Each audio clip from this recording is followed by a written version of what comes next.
when something good happens, run to the mirror and say, I love you. And when something bad happens, run to the mirror and say, I love you no matter what. I used to look in myself in the mirror and I tried to say I love you, but it was like, who are you kidding? I started crying. But I tried. I didn't give up. Every day, I love you. Until I was able to keep a straight face, until I was able to smile, until I was able to kind of believe it. But it was a process and it's non-linear. Yeah. But if you can love yourself just a little bit every day, by the end of the year, you'll see major changes in your life. Well, hello there, and welcome to this episode of the Terri Cole Show.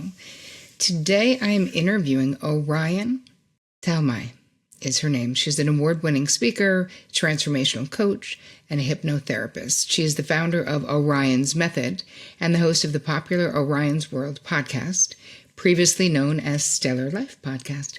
And I actually met her because I was on her podcast.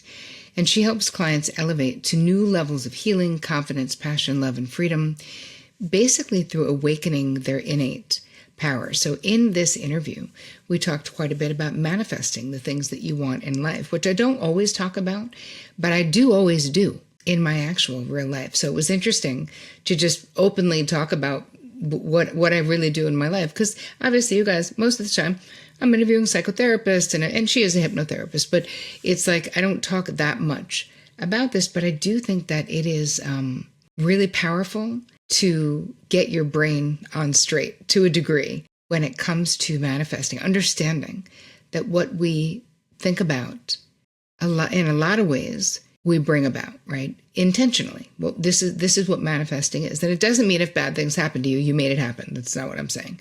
But I am saying that you can harness the mind-blowing power of your own intention to make good things happen. So I hope you enjoyed this interview with Orion as much as I enjoyed interviewing her. I'm super excited to welcome my new pal, Orion Talmay, to the Terri Cole Show. Welcome, Orion. Thank you, Terri. I'm so happy to be here. Yeah, we just did an episode for your pod, and now we're doing one for my pod. So before we get into all the things, I love to always start with, if you were a Marvel movie character, like what would your origin story be, so to speak? So tell us, how did you start doing what you're doing? How'd you get here? If I was a Marvel superhero, I would be Wonder Woman, for sure. We have a different origin story. I didn't grow up as a princess, unfortunately. I grew up pretty poor. So poor that, like in the winter, we had water leaks and my mom used to put buckets to collect the water. That poor. Yeah. And very, very difficult childhood. A lot of violence, not cool. I always wanted to become something. So I was actually really into reading books and fantasizing, and I wanted to go to the US, and I found this book about Japan, and it was so beautiful. And when I was like 20, 21, I told my boss I'm quitting, and 2 weeks later I was in Japan, and my mom gave me the book, The Power of Your Subconscious Mind, when I was a teenager. She also gave me the book, You Can Heal Your Life by Louise Hay.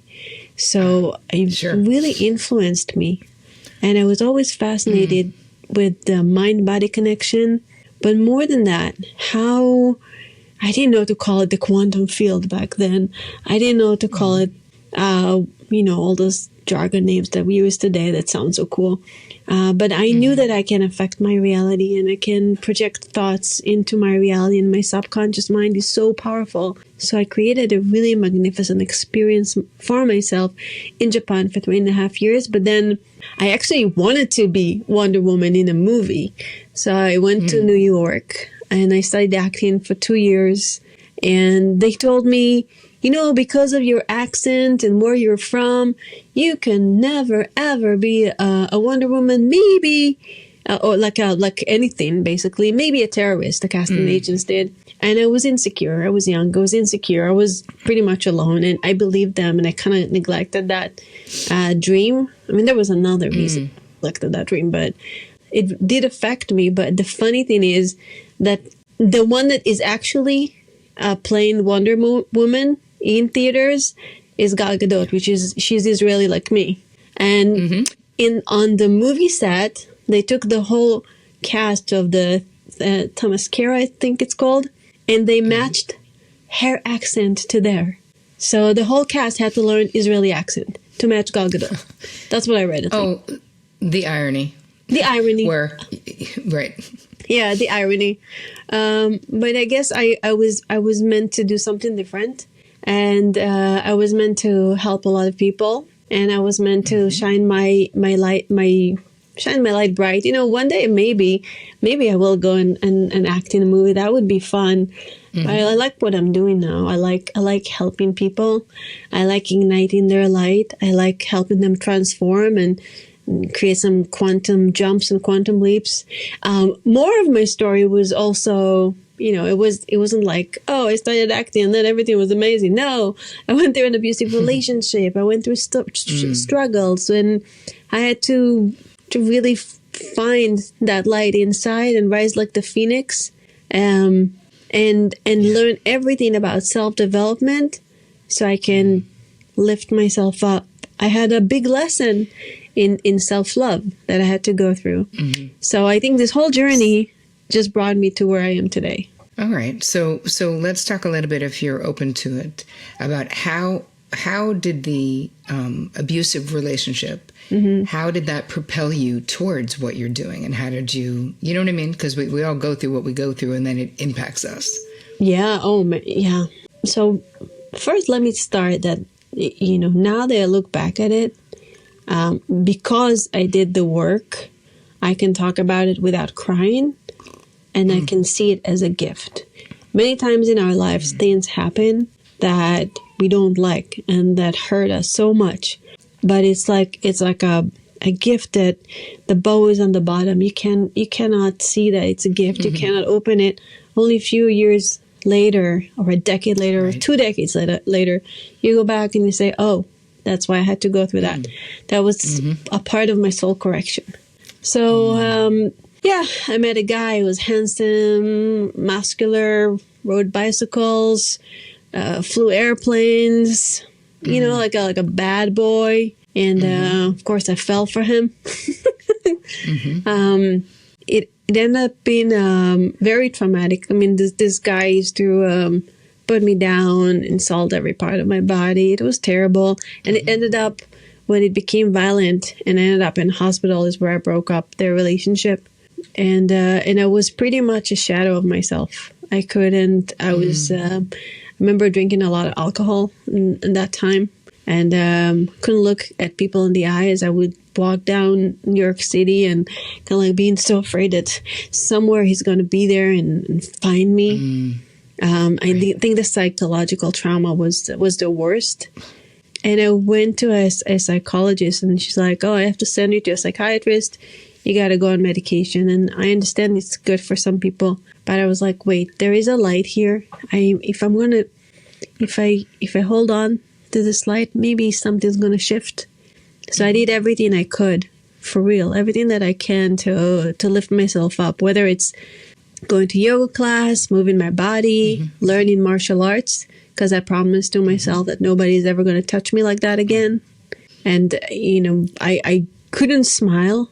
I wasn't laughing, so I used to watch cat videos just to make myself laugh. And because I knew a lot about Louise Hay's work, the mirror work, and a lot about the subconscious, so I started doing the mirror work and affirmations. Let's talk about that.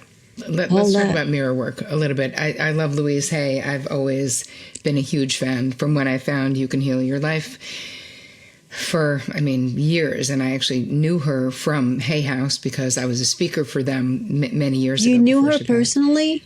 I met her. I don't know that I would say I knew her, but I felt very taken care of by her, or taken in by her, because they put me sort of on their, I was doing a speaking thing for them. And this is before I had any books. So I felt like this is possible. Like, just having a connection to her made me be like, this is possible. Like, I I can write books. I mean, obviously I've written about, multiple books now, but this was so many years ago when I knew I was going to. I just didn't know how is it going to happen. And it's funny, I wasn't published through Hay House. My publisher, it sounds true, but there was something about being in her presence and being at gigs with her that really shifted what I thought was possible for me, because I felt like Louise Hay believed I was valuable in some way. It was interesting. It really had an impact on what happened in my life. Wow. She's amazing. Unfortunately, I didn't get to know her. But I had the blessing of, I was in an event in San Diego. She was already 90. She couldn't even speak. She was just on stage and putting her hands like that open, blessing the audience, connecting with the audience. And that was a beautiful moment for me. I was moved to my core. It was so gorgeous. She's a powerhouse, this woman. She's beautiful. Yeah. So back to mirror work. Tell us what you do, and tell anyone who doesn't know what mirror work is what it is, if you would. Mirror work is very simple. It's about self-love. Dr. John DeMartini, who's one of our mentors, always say, whatever you did or didn't do, you're worthy of love. And so Louise Hay developed this thing called mirror work. When something good happens, run to the mirror and say, I love you. And when something bad happens, run to the mirror and say, I love you no matter what. So when I was going through the recovery period, the dark night of the soul, I used to look in myself in the mirror, and I tried to say I love you, but it was like, who are you kidding? I started crying. The girl in the mirror just started crying. But I tried. I didn't give up. Every day, I love you, I love you, I love you. Until I was able to keep a straight face, until I was able to smile, until I was able to kind of believe it. And the next day I was like, okay, maybe. And the next day I was able to look at myself in the mirror and say, I love you. But it was a process, and it's non-linear. Yeah. But if you can love yourself just a little bit every day, by the end of the year, you'll see major changes in your life. It's so interesting, Orion, that you say that, because I think that I always talk about, like, it's the consistency of small steps that gives us the power to transform our lives. And what you're saying is exactly that, where it's okay if it feels weird.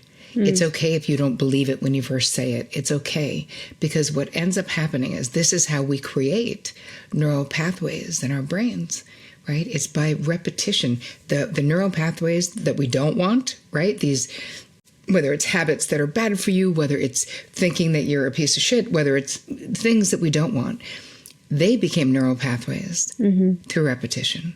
And so we're literally, intentionally, with what you're saying and the work that you do, we're intentionally changing the beliefs and the brain. And the thing is, you got to do it before you're ready, like you did. You attempted to do it. And even though you cried in the beginning, you still did it. And you kept going back to the mirror, and you kept having faith. Because I always look at someone like a Louise Hay, or for me, Deepak Chopra is a big person, my friend David G. Like, we all have our mentors whose work just resonated in such a way that you're like, oh yeah, this I understand. That even when I couldn't hold hope or faith for myself about creating something, I would think of my mentor. I would think of how much I respected Deepak or how much I respected Louise. And I would think, there's no way these people are just talking shit. Like, if they're saying to do this, there's something to it. So just, this is what faith looks like. It's like leaping and having faith that a better net is going to appear. And also with what you're talking about with mirror work, what do we have to lose? It's free. It's an experiment that costs you literally no money, right? Yeah. And I like what you said about people that believe in you more than you believe in yourself. Sometimes that is really necessary. So my journey didn't stop with mirror work. I actually went and invested so much time and so much money in a bazillion workshops, and throughout my life, and studied from great people, and traveled the world, and did a lot of things to strengthen my confidence. A mentor goes through their whole life experience, and then they condense it into a beautiful book like yours.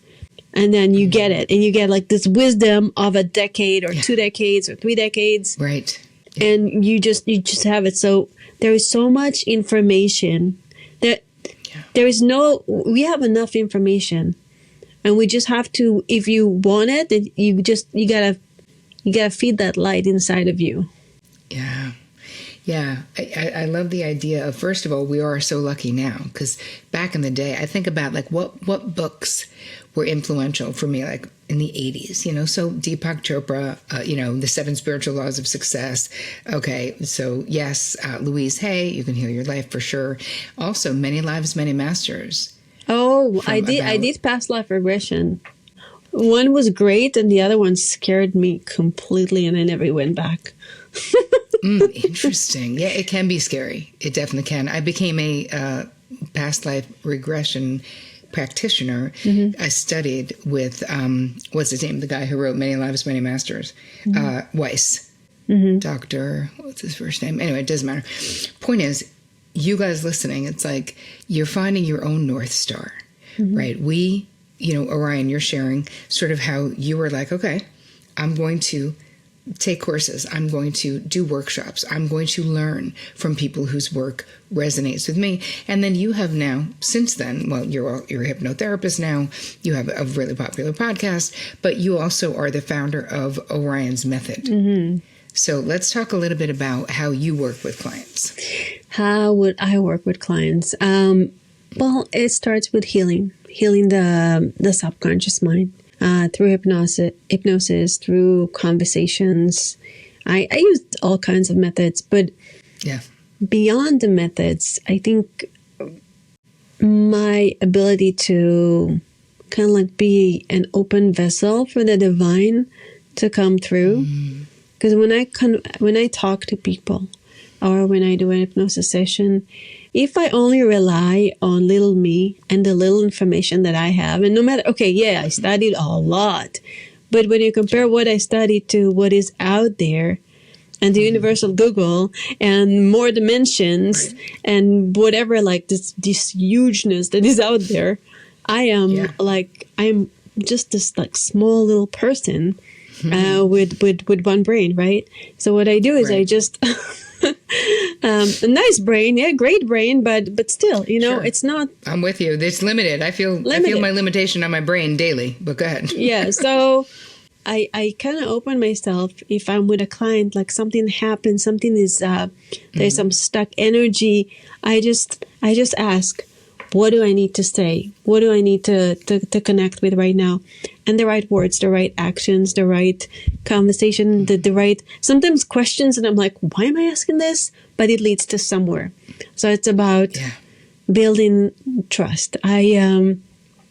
So I think this is my ability, where like when I'm just like one-on-one with a person, it's like I disappear and it's like a vacuum, just me and them, like, okay.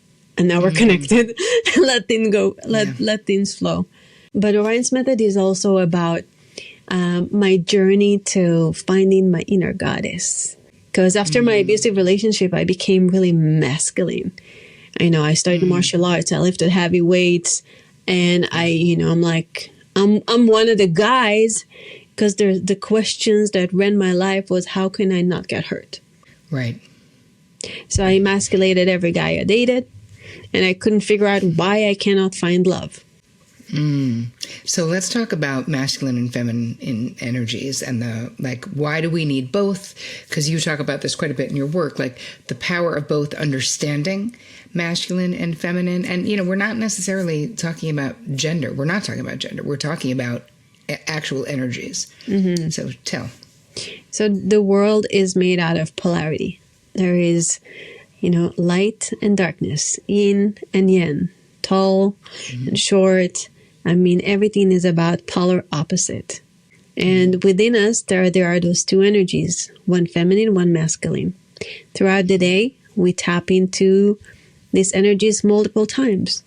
When now you're holding space for the podcast and you're talking to me, this is more of a masculine energy because you got to hold the container of this conversation.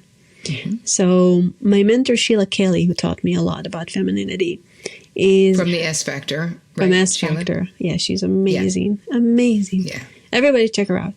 She's awesome. So if you imagine masculine, feminine like a river, the feminine is the river, is the flow, is creativity, is connection, joy, playfulness, and then the masculine is the river banks. The masculine holds the container.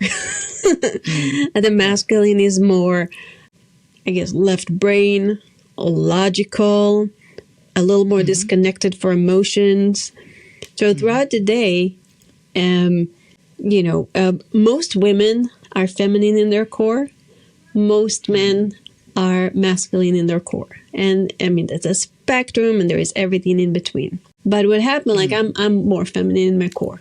And because life was pressing so hard, I felt like I have to wear this masculine armor all day long. Yeah. And it felt heavy. And it rejected relationships. And I was just like, everything was stiff. And I couldn't find a relationship with a masculine man, because in a relationship there is polarity. Sometimes the woman is more masculine, sometimes the man is more masculine. But if you want a masculine man and you are masculine too, then it's two masculine energies. There is no connection. There is no spark. So I had to learn how to be feminine. So I'll have this dance and polarity with my men. Now, like I said, throughout the day, I'm everything. Sometimes I'm a mother, and sometimes mothers is not just feminine energy. It's tough, Sometimes I have to be a little more masculine. Sometimes with my men, I need to be more feminine. When I am on stage, I need to be more masculine. Yeah. Right. You use both. So yeah, for you guys listening, so again, let's move it away from, yes, of course, we can talk about it in when it comes to relationships, but this isn't about gender, right? It's about energies, because you can have this in a same-sex loving couple. You will also have both energies, correct? Correct. Yes, of course, correct. And within that same couple, like everybody, we all have both. That's what I'm trying to say. Men, women, we all have masculine, feminine. And it's our choice to know which one we can tap into. But most of us don't know that we can be strong in both, and then there is an imbalance. But when you learn a lot about your masculine and you learn a lot about your feminine, you have the choice of which one to command and which one is better for you, for your life. But if I am masculine and I see my femininity as, which was true, my femininity was hurt. She was abused. Right. She was put down. So feminine equals lack of vulnerability power. In a way that isn't good. Right. Right. So I had to find strength in both. So both feminine and both masculine, both have light and shadow parts within them. There is polarity within the polarity, right? Within there is a healthy masculinity and toxic masculinity, healthy femininity and toxic femininity. So it's just about knowing ourselves and going deeper into the person that we want to create. Yeah. It's interesting you say that, because I hear online a lot people talk about, I have two things to say about this. One, people talk about authentic selves. And so much of the time it's like they make it sound like you can just like peel back the layers of the onion and you'll just have a fully developed authentic self inside. I, being a psychotherapist for 27 years, I do not think that that's how it works. How I think it works is that we have our essential nature, right? My essential nature, I'm an extrovert. That's my essential nature. I'm pretty positive, my essential nature. But who I became in this life, many, many, many of those decisions were active choices that I made. I had to ask myself, what kind of a person do you want to be? Are you a good friend? Are you a friend who betrays people? Are you a liar? Are you a truth teller? Like, who are you? Because it's very easy to take the easy route in life, right? And to get sort of sucked into that. So anyway, authentic self, I feel like there's more to it than just being like, this is who I am at my core. I love that. I don't even think any of us are developed at our core. You know what I mean? I love that. I don't think any one of us know our true potential to the day we die. We are ever evolving. We're infinite. We can jump timelines. We can be whoever we want. We can do so many things. There are endless possibility for who we want to become. And like you say, it's a decision and it's intention. And it's also learning about these things. Like you cannot, there is things that you know, things that you know, you don't know. And then there are some things you don't know, you don't know. And for those, you just go and you learn and you take a mentor. Like mentorship is so important. Coaching is so important. I am constantly either have a coach or I'm in some kind of a group coaching because I like to surround myself with like amazing ideas and amazing people so I can grow and evolve and bring all that back to my clients and my life and my family and my son. Yep. That's why I actually run a mastermind for that exact reason, for women who want more, who feel like they want community, but they also want more in their business. They want to make more money. They want to feel more comfortable. They want to be more confident. And it's so much easier to do it in a container of like 10 women than it is to do it on your own. Because a lot of these women feel too ambitious for like their friends and for like their family and for like where they are. It's almost like there's a shame around being really ambitious, which I always think, well, okay, so get yourself in rooms where that's applauded, where people want you to win, where people are willing to share it, where people are not threatened by you being as bright as your light actually is. Because that's what I see it as. It's like all these things in life can inspire us to like dim our light to fit into these smaller spaces. And I think that a lot of what your work, at least what I know of it, is about is moving out of those small spaces, questioning what, the status quo and sort of what we've learned and the way that it should be. One thing I wanted to talk about was, because this is part of your work too, is like self-acceptance and self-love, right? I talk about this extensively. I talk about it differently, but I'm curious to see how can people listening really like tap into self-acceptance and self-love in a real way? There's so many ways. We talked about mirror work, but it's also about listening to the conversation you have in your head about yourself. Because sometimes we say words that even joking, like, I'm so stupid. Like, it's not funny. And it doesn't make everybody feel better about themselves if you minimize yourself. So catch those words. It's the way you speak to yourself when nobody's listening. And it's the way you speak to yourself when you're in social situations. To always elevate, like those words, they don't belong. I'm stupid. I cannot do it. Oh no, I spilled the milk. I'm so stupid. Why are you stupid if you spilled the milk? Everybody spilled milk. Oh, I spilled the milk. You can say that's funny, or oh, okay, like something else other than putting yourself down, because we tend to do that. So catch the conversation in your head.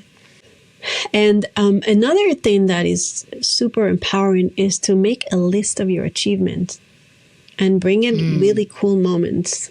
You can sit and write like 200 things. Start with 30 that you did and you're so proud of yourself. And connect to moments of joy, moments of happiness, sexy moments, all kinds of moments that are so beautiful. And then you look at your life and you look at all the things you achieved and all the beautiful moments. How can you not love this woman or man who's been through that much and is still here? And you can do a lot of inner child work where you, every once in a while, you can put a picture of your smaller self on the mirror, and every once in a while go and say, hey, I love you. I got you. Meditate, give her a hug. Integrate her into your body, into your soul. Say, I got you. I'm your mother right now. I'm the mother you never had, father you never had. And I'm always going to take care of you. I'm going to tell you all the good things you always wanted to hear. I'm going to love you forever and ever. I'm here for you. And when you're here, because time is not linear and all time exists at the same time, right? When you talk to that young self, guess what? She's hearing you. It's like you're the angel she's hearing in her mind. She doesn't even know it's you. And then down the road, it's just phenomenal. I'm getting goosebumps just thinking about it. You can go and you can heal yourself from the past. You can heal yourself from the future. You can empower yourself from the future. There are so many things you can do. There's something really powerful about the child within work.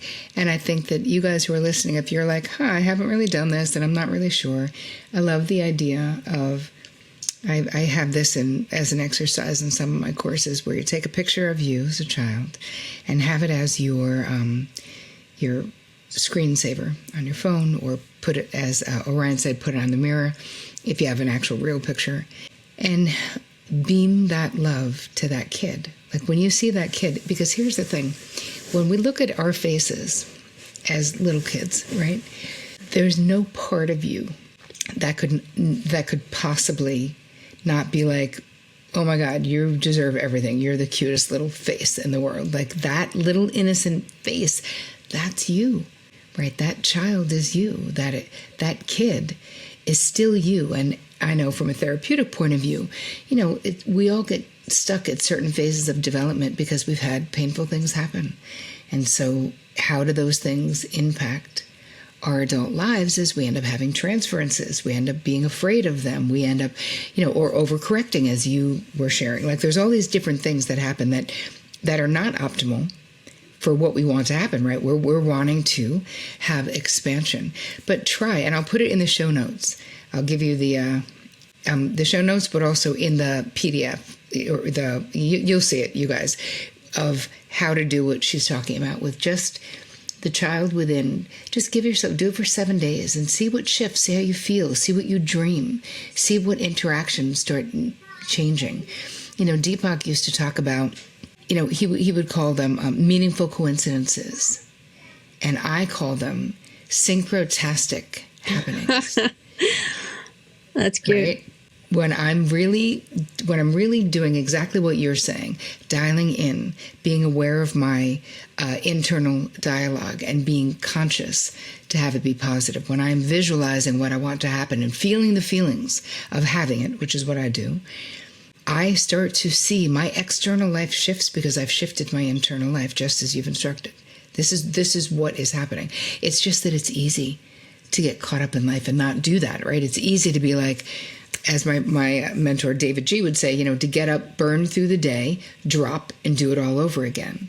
So for you, I have two last questions for you. One is, how do you make time for yourself? Like, what do you do to fill up your own cup? But you know what? I would like to answer it, but something else came to my mind when you talked about self-love. Sure. And that's an epidemic. It's social media epidemic. It brings a lot of people down, or they see, because everybody put their best face on social media. So you compare yourself to that young person who just rented a plane to show you that he's better than you, and you feel not so good, right?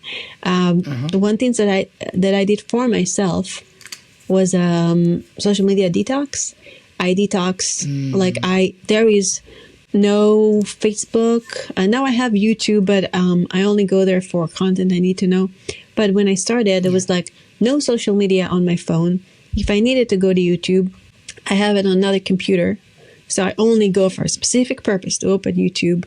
Yep. And you know what? I got so much more time in the day to do the things I want and fill my cup. It's amazing. My mood improved. My self-love improved. Like I was good, but like I got so much better just by that. So I think a part of self-love is to love yourself enough to give yourself quiet time without social media. And if you are like, I think probably 70% of the populations are addicted to social media by now. So if you're part of those people and you feel like it's stealing your soul, so our phones are, in spells, they used to use a black mirror, and our phones are like black mirrors, right? When you look at them. I just got a chill in a right? way. So yeah, take your soul back. That's what I'm saying. And that will help you to self-love. But your question was, how do I find time for myself and how I enrich my cup? How do I find time? Sometimes I wake up at 3 a.m. and I do stuff because I am so busy and I'm homeschooling and I want to finish tasks and it's not that healthy and I don't recommend it.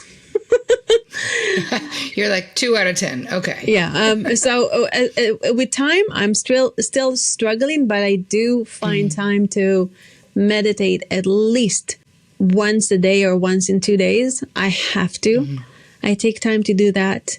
Sometimes I take pole dancing classes. That fills my cup, makes me feel really yummy and juicy, and also competitive with the other girls that are more flexible than me. And that's another story. Stop it. I do. I like breath work. I like today. I took the time. Like my husband took my little one to all the activities, and I went and I did this phenomenal marketing workshop, and I was hanging out with adults. Yay! And Yeah. it was great. It was great. I constantly learn. I'm right now in like group coaching. I'm a part of that. I have like these tasks every day that I have to do, and I love it.